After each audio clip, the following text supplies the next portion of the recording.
21장 전체가 제사장 그리고 더 나아가서 대제사장들의 거룩함을 요구하시는 말씀입니다. 1절부터 9절까지는 일반 제사장이고요. 10절부터 뒷부분은 제사장 중에서도 대제사장들의 거룩함을 요구하시는 말씀입니다. 특별히 제사장 자신이 하나님 앞에서 모든 행실을 거룩하게 해야 될 것을 가르치면서 제사장은 이 제사장 직분을 감당하면서 자신의 가족도 잘 돌봐서 그 가족들 전체가 함께 거룩해야 된다라고 하는 것을 말씀을 합니다. 이것이 대제사장도 마찬가지인데요. 자, 여러분, 제사장이라고 하면 하나님이 선택해서 그 직분을 맡겼습니다. 그리고 한번 맡겨진 그 직분은 종신직이에요. 죽을 때까지 그 일을 감당하는 것이고 은퇴라는 게 사실은 없는 것이고요. 거기서 한 걸음 더 나가서 이 제사장이나 대제사장 직분은 세습이에요. 세습. 그러니까 하나님께서 아론과 그의 후손들을 제사장으로 삼아 주시고 그 일이 후손들이 계속 이어서 세습하게 하셨을 때 이것은 엄청난 특권이죠. 엄청난 특권이에요. 이렇게 이제 제사장이 세워지면 제사장이 하는 일이 뭡니까? 하나님과 하나님의 백성인 이스라엘 중간에 서서 중보자의 역할을 하게 되는데 왜 중보자가 필요한 겁니까? 하나님은 거룩한데 하나님의 백성인 이스라엘 백성이라 할지라도 죄 가운데 있는 사람들이에요. 거룩한 하나님과 죄인이 만날 수가 없기 때문에 중간에 하나님이 세우신 이 중보자들을 놓고 하나님과 이스라엘 백성 사이를 왔다 갔다 하면서 중보의 역할을 하게 되는 거죠. 그러니까 그 제사장이 하나님과 인간 사이에 감당하고 있는 그 일이 너무나 중요한 겁니다. 그러니까 이 중보자의 역할을 감당하기 위해서라도 제사장은 철저하게 거룩하지 않으면 안 되는 겁니다. 우리가 앞에서 18장부터 계속해서 이 거룩함에 관한 얘기, 아니 더 나아가서 1장부터 계속 우리가 거룩함에 관한 이야기를 보아왔는데 그 중에서도 제사장들은 더 거룩해야 된다는 거죠. 그리고 대제사장은 더 거룩해야 된다는 거예요. 그래서 여러분 4절을 보니까 제사장은 그 백성의 어른인즉 그랬어요. 제사장은 백성들의 어른이다. 또 다른 말로 하면 지도자라고 하는 거지요. 이 지도자는 진짜 거룩하지 않으면 안 되는 거지요. 왜냐하면 이 제사장이 그렇게 하나님과 인간 사이의 중보자의 역할도 감당하면서 또 하나님의 말씀을 이스라엘 백성들에게 가르치는 자입니다. 그래서 이게 말로만 가르쳐서는 안 되고 가르치면서 자신의 삶으로 본을 보여야 하는 자리이거든요. 그러니까 이 대제사장 혹은 제사장의 이 자리는 거룩하지 않으면 안 되는 겁니다. 그래서 하나님이 철저하게 이렇게 거룩함을 요구하십니다. 자, 6절을 또 한번 볼까요? 같이 읽겠습니다. 시작. 그들의 하나님께 대하여 거룩하고 그들의 하나님의 이름을 욕되게 하지 말 것이며 그들은 여호와의 화제 곧 그들의 하나님의 음식을 드리는 자인즉 거룩할 것이니라. 자, 여러분, 이 제사장은 하나님께 대하여 거룩해야 된다. 하나님 앞에 직접 나가서 하나님을 만나고 대면해야 되는 사람이기 때문에 그러죠. 그리고 그의 삶을 통해서 하나님의 이름을 욕되게 하면 안 된다는 것이죠. 더욱이 그렇게 해야 될 이유 중에 하나가 하나님 앞에 이 화제를 드린다는 거죠. 여러분, 제물 중에서도 화제, 그거는 전체 제물의 전체를 불살라서 하나님께 드리는 건데요. 제물 중에서 제물을 불사르는 이 화제, 그건 전적으로 하나님의 몫이에요. 그랬을 때 이런 하나님께 드리는 화제를 드리는 제사장은 거룩해야만 하는 것이고요. 만일 이 화제를 드리는 제사장이 거룩하지 않으면 그 제사를 드릴 수가 없게 되는 거죠. 제물 자체가 부정하게 되어서 그 제사 전체를 하나님이 받을 수 없게 만들기 때문에 이거는 백성을 위해서도 너무너무 중요한 자리니까 늘 하나님 앞에 거룩하지 않으면 안 된다는 거지요. 이제 7절, 8절, 9절을 보면 여러분, 제사장은 자기만 혼자 거룩하면 안 되고 그 가족들까지도 함께 거룩해야 돼요. 그러니까 결혼을 할 때도 부정한 창녀나 이혼당한 여인을 취하지 말라 했고, 9절에 보면 어떤 제사장의 딸이든지 행음하여 자신을 속되게 하지 말라는 겁니다. 만일 제사장의 딸이 이렇게 행음을 하게 되면 어떻게 하라고 그랬습니까? 그를 불사르라고 그랬죠. 아주 끔찍한 심판이에요. 불살라 죽인다는 거. 돌로 쳐 죽이는 경우들이 계속 나왔었는데 이런 경우는 불살라 죽이라는 겁니다. 그만큼 이런 만약 제사장의 딸로서 이런 일을 하게 되면 그거는 너무나 큰 죄이기 때문에 이렇게 불살라서 심판을 하게 되는 거지요. 자, 여러분, 이 시대를 한번 생각해 보세요. 지금 이 시대에 교회가 세상에서 욕을 많이 먹죠. 손가락질도 많이 당하고. 이제는 옛날에는 교회가 세상에서 인정만 받을 뿐만 아니라 권위가 있었어요. 사람들이 교회의 권위를 인정했어요. 근데 이 시대는 교회의 권위가 땅에 떨어져 버렸어요. 왜 교회의 권위가 이렇게 땅에 떨어졌을까요?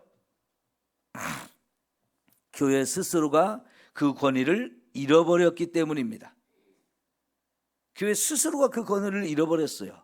뭐 때문일까요? 이 거룩을 잃어버렸기 때문입니다. 근데 그 교회가 거룩을 잃어버린 것 중에 가장 큰 책임이 누구에게 있느냐? 교회 지도자에게 있는 거죠. 목사와 장로와 같은 이 교회 지도자들이 얼마나 중요합니까? 하나님은 이미 여기서 구약 시대에도 교회 지도자인 이 제사장들의 거룩을 백성들보다 더 철저하게 요구하셨는데 지금 이 시대도 마찬가지란 말이죠. 그런데 특별히 우리나라에 이렇게 교회의 권위가 땅에 떨어지고 세상에 욕을 먹고 손가락질을 당하는 가장 큰 이유가 목회자들의 타락, 장로들의 타락, 교회 지도자들의 타락에서 그 가장 큰 원인을 찾아볼 수 있습니다. 여러분, 큰 교회, 그런 큰 교회가 MBC의 PD수첩이라고 하는 프로그램이 있죠. 거기에서 가끔씩 이 큰 교회 자체나 아니면 큰 교회 지도자들의 잘못되고 타락한 모습들에 대해서 막 이렇게 방송이 되거든요. 그럼 여러분, 그렇게 방송을 한번 타게 되면 그 교회만의 문제가 아니라 한국교회 전체가 함께 욕을 먹잖아요. 이런 일들이 자꾸 반복해서 일어나다 보니까 결국은 세상이 교회를 무시해버리고 짓밟아버리는 이런 상태까지 가버린 거지요. 지도자로서 그런 책임감을 우리가 가지고 정말 나 때문에 하나님의 이름이 욕을 먹는 이런 일이 있어서는 안 된다는 거죠. 그런데 여러분, 이 시대의 제사장은 누구일까요? 이 시대의 제사장은 베드로전서 2장 9절에 보면 모든 성도예요. 모든 성도가 너희는 택하신 족속이요 왕같은 제사장이요 거룩한 하나님의 나라요 하시면서 저와 여러분이 목사나 장로만이 아니고요, 예수님을 믿는 모든 성도가 이 시대에는 제사장이에요. 이 시대의 성도들이 하나님과 하나님을 믿지 않는 세상 사람들 사이에 제사장이 되어서 중보자의 역할을 감당해야 하는 거죠. 그러니까 우선 가장 큰 책임은 교회 지도자인 목사와 장로들의 책임도 크지만 더 나아가서 우리 모든 성도들이 세상 가운데서 빛이 되고 소금이 되어야 합니다. 그래서 예수님이 너희는 세상의 소금이다 빛이다 이런 말씀들을 하셨던 거죠. 여러분, 우리가 정말 지금은 내가 제사장이다라고 하는 이 생각을 가지고 저와 여러분이 이렇게 거룩한 사명을 함께 감당하려고 힘쓰고 노력해야 할 줄 믿습니다. 예전에 목사님들은요, 제가 신학을 공부할 때만 해도 목사님 자녀들 중에 타락한 사람들이 참 많았어요. 그 타락한 자녀들을 또 전혀 신학을 공부하고 싶지 않은데 아버지의 권위로 아들들을 신학교에 보낸 사람들도 있었어요. 그러면 여러분, 그 목사의 아들이 타락을 해가지고 세상으로 그냥 멀리 간 사람도 있지만 그런 사람도 아버지의 권위로 신학교에 보내면 그 사람이 신학교에 와서 공부를 잘 할까요? 개 중에는 신학교에 와서 은혜 받고 변화돼서 더 훌륭한 목회자가 되는 사람도 있지만 신학을 하면서도요, 이게 자기 길이 아니라고 생각하면서 자꾸 딴짓을 해요. 그러니까 이제 더 욕을 먹게 되거든요. 근데 왜 그랬을까요? 예전에 목사님들은 내 가정은 희생시키더라도 나는 목회가 더 중요하다 그러면서 목회를 하다 보니까요, 거기서 자라는 이 자녀들이 반감을 느끼는 거예요. 왜 우리 아버지가 목사인데 이렇게 우리를 안 돌보냐 이거죠. 사랑을 많이 안 준다는 거지요. 또 예전에는 목회자들이 경제적으로 어려움을 더 많이 겪었어요, 지금보다. 그러다 보니까 너무너무 힘들게 사니까요, 그게 싫어서 아버지가 목사인 것이 불평불만이죠. 그러다 보니까 목회자의 자녀들이 타락한 경우들이 많았는데요, 요즘에는 목사님들의 생각이 바뀌었어요. 여기 있는 말씀처럼 목회자는 자녀와 가족 전체가 하나님 앞에 헌신되고 같이 가족도 거룩해야 된다는 걸 깨달으면서 목사가 아무리 교회에서 목회를 잘하더라도 내 가정에서 자녀들이 타락해서 다른 길로 가면 그거는 심각한 결과가 나오잖아요. 목사가 아무리 목회를 잘해도 이렇게 돼버리면 결국 헛수고가 되어진단 말이죠. 그래서 목회와 가정을 같이 중요하게 생각하면서 목회도 중요하지만 내 가정도 중요하다. 그래서 내 가정을 거룩하게 하는 일을 함께 해야 된다는 것을 생각하면서 목회를 하게 돼요. 여러분, 사무엘상에 보면 엘리 제사장과 그 자녀들에 대한 이야기가 나오지요. 엘리 제사장도 엉터리 제사장이었지만 더 나아가서 자녀들이 이제 세습이 되어서 제사장이 됐는데 이 자녀들을 제대로 가르치지 않고 또 그 자녀들이 타락해서 죄를 짓는 것을 제대로 훈계를 하지 않아서 아주 심각한 죄들을 계속 범하고 있었어요. 제사를 멸시해서 하나님께 드리는 제물, 그거를 자기가 먼저 먹겠다고 하나님께 드리기도 전에 그 제물을 가져가기도 하고요. 성전에서 수종드는 여인들과 함께 그 성전 안에서 음란한 일을 벌이는 아주 심각한 죄인이었단 말이죠. 하나님께서 엘리 제사장 아버지에게 왜 자식들을 저렇게 내버려 두냐고, 저런 죄를 왜 못하게 막지 못하느냐고 하나님이 책망하셨고, 그래서 아버지가 자식들을 불러가지고 하나님이 이렇게 책망하신다 하면서 하지 못하게 하지만 아주 강하게 하지를 못했어요. 그래서 자식들을 고치지 못해가지고 결국 어찌 됐습니까? 패가망신하잖아요. 다시는 이 가문에서 제사장 역할을 못하게 하겠다는 겁니다. 제사장으로 세워지긴 하지만 그 사람들이 제사장 역할을 못하게 하고요, 다시는 절대로 대제사장이 그 가문에서는 세워지지 못하게 하면서 가문을 멸문지화 되게 만들었어요. 얼마나 하나님께서 무섭게 심판하셨는지를 볼 수 있는 겁니다.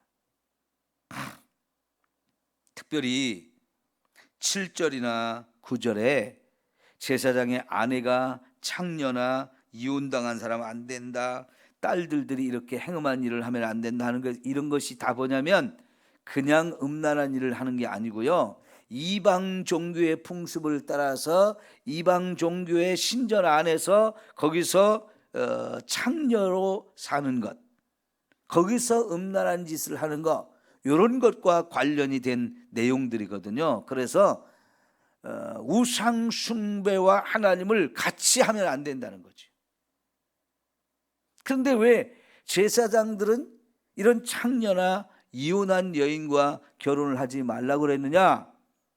거기서 나는 자녀들이 거룩해서 대를 이어서 제사장이 되어야 하기 때문에 가정에 음란한 문화가 들어오게 되면 거기서 태어난 자녀들도 음란하게 되어지고요, 음란한 걸 배워서 계속 음란한 짓을 하게 되어지는 거예요. 자, 그래서 15절 볼까요?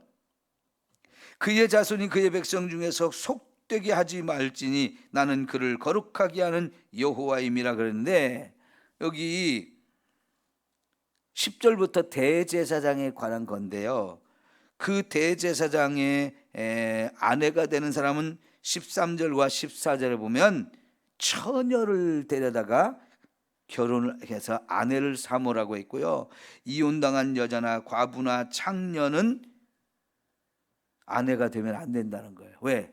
철저하게 거룩하게 구별돼서 그 자녀들까지 거룩하게 해야 되기 때문에 그런 거죠.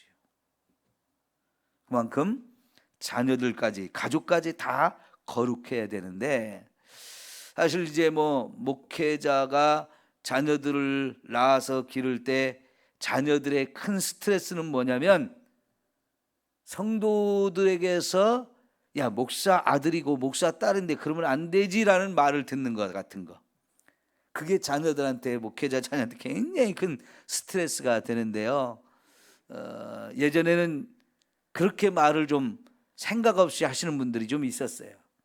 요즘에는 아마 그런 분들이 거의 없는 것 같은데, 그래서 자녀들이 막 많은 스트레스를 받는 경우들이 있었는데요. 그래서 아이들이 내 아버지가 목사인 거에 대해서 불평불만인 게 너무 많았던 그런 시대가 있었어요.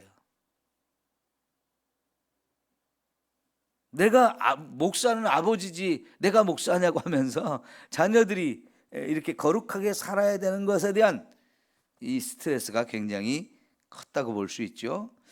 자, 여러분, 특별히 8절을 마지막에 보고 마치겠는데요, 너는 그를 거룩히 여기라. 그는 내 하나님의 음식을 드림이니라. 너는 그를 거룩히 여기라. 너희를 거룩하게 하는 나 여호와는 거룩함이니라 하면서 이 제사장이나 대제사장을 백성들이 거룩하게 여기라는 거예요. 이건 뭐냐면요, 그 제사장이나 대제사장의 직분이 거룩하기 때문에 그래요. 그 직분이 거룩하기 때문에 백성들이 이 제사장과 대제사장을 거룩하게 여기라는 거예요. 그런데 여러분, 그 제사장과 대제사장이 거룩함을 훼손시키고 스스로 타락한 경우들이 있다는 말이죠. 그럴 때 이제 여기서 우리가 힘들어요. 이럴 때 이 말씀을 잘 생각하면 우리가 함부로 그런 교회 지도자들을 정죄하고 판단하고 그러지 말라는 얘기입니다. 왜요? 잘못을 안 해서가 아니고 잘못을 덮으라는 얘기도 아니고요, 함부로 판단하고 함부로 정죄하지 말고 어떻게 하라는 얘기냐? 하나님께 맡기라는 거예요. 그래서 하나님이 심판하시게 하라는 거예요. 우리가 함부로 그렇게 판단하고 정죄하다 보면 내가 더 큰 죄를 받게 돼요. 대표적인 게 뭐냐면 사울 왕과 다윗 사이에 갈등이 있을 때 분명히 잘못이 누구한테 있어요? 사울 왕에게 있었죠. 사울 왕이 계속 잘못합니다. 아주 심각한 죄를 자꾸 범해요.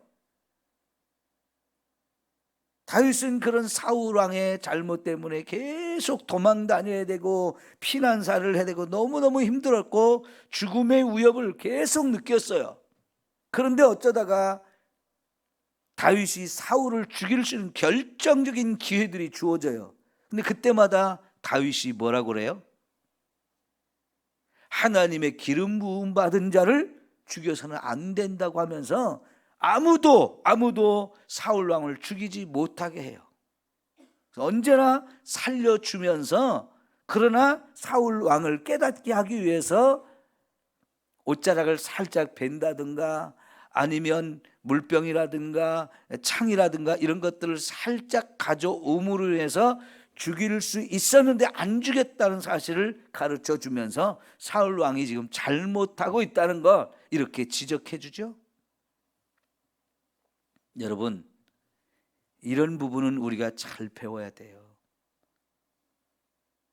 분명히 지도자가 잘못했고 그게 큰 죄인 거인데 맞는데 그걸 내가 처리하려고 함부로 나서게 되면 결국은 그 죄의 값을 내가 받게 된단 말이에요.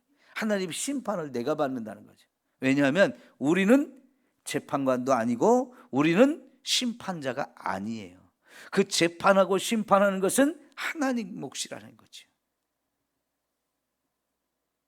오늘 우리 말씀에서 정말 이 지도자의 위치와 그 역할이 너무너무 중요하기 때문에 더더욱 거룩해야 될 것을 말씀하고 있는데요, 저도 여러분과 별로 다르지 않은 똑같은 사람이에요.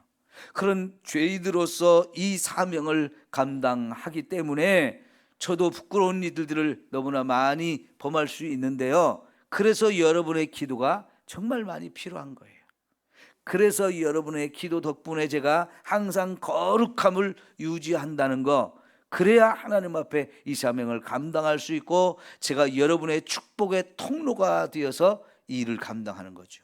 만약 여러분 이 통로가 오염되어지면, 축복의 통로인 제가 오염되어져 버리면 여러분한테는 오염된 것이 나갈 수밖에 없어요.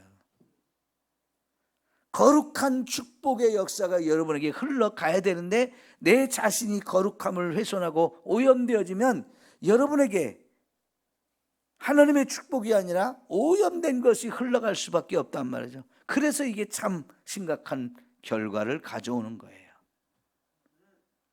여러분이 저를 위해서 더 많이 기도해 주시기를 바랍니다. 기도합니다.